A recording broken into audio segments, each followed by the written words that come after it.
Assalamualaikum warahmatullahi wabarakatuh.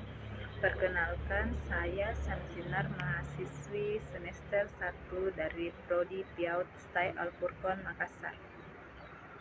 Nah, dalam video singkat ini saya akan memaparkan sedikit materi tentang apa itu filsafat yang saya ketahui. Nah, teman-teman, video ini saya buat untuk memenuhi tugas final yang diberikan oleh dosen Ibu Andi Sukma. Berbicara tentang filsafat, nah teman-teman, tahu nggak apa itu filsafat? Kata filsafat berasal dari bahasa Yunani yaitu filosofia, yang berarti cinta kebijaksanaan. Filsafat adalah usaha dalam memahami dan mengerti dunia dalam hal makna dan nilai-nilainya. Timbulnya filsafat itu muncul karena merasa kagum, merasa heran terhadap gejala-gejala alam yang terjadi. Contohnya, mengapa bisa terjadi gempa, banjir, tanah longsor. Nah, pertanyaan-pertanyaan itulah yang membutuhkan jawaban. Nah, dari mana jawabannya itu diperoleh? Jawaban diperoleh dengan melakukan refleksi, seperti berpikir tentang pikirannya sendiri. Dalam hal ini, tidak semua persoalan itu persoalan filsafat. Ada juga yang persoalan non-filsafat. Perbedaannya yaitu terletak pada materi dan ruang lingkupnya.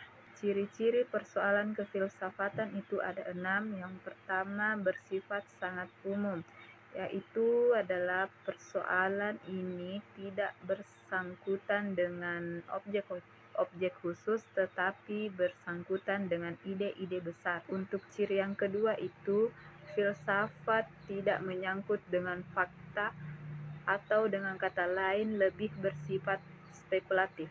Ciri yang ketiga, berdasarkan dengan nilai-nilai. Contohnya itu misal nilai moral, estetis, agama, dan nilai sosial.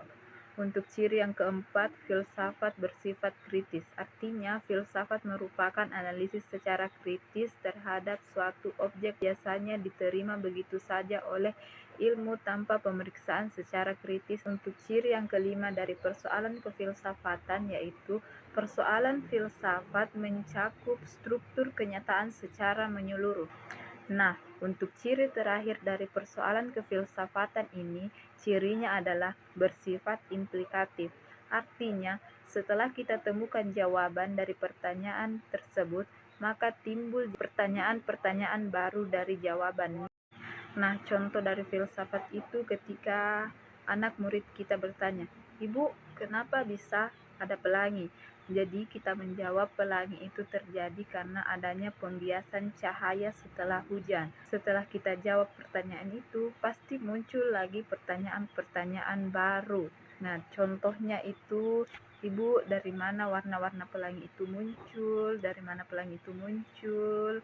Jadi, kesimpulannya adalah filsafat berusaha memperoleh pandangan terhadap segala sesuatu yang ada secara menyeluruh.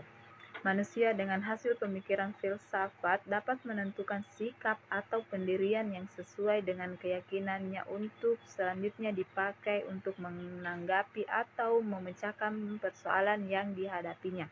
Nah, teman-teman, itulah sedikit materi yang saya paparkan tentang filsafat. Semoga video ini atau materi yang saya bawakan di video ini memberikan kita sedikit pelajaran.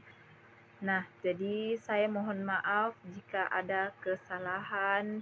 Saya berterima kasih kepada Ibu dosen Andi Sukma telah mau menjadi dosen pengantar filsafat ilmu yang memberikan pelajaran dan motivasi. Akhir kata saya ucapkan terima kasih banyak telah mau meluangkan waktu untuk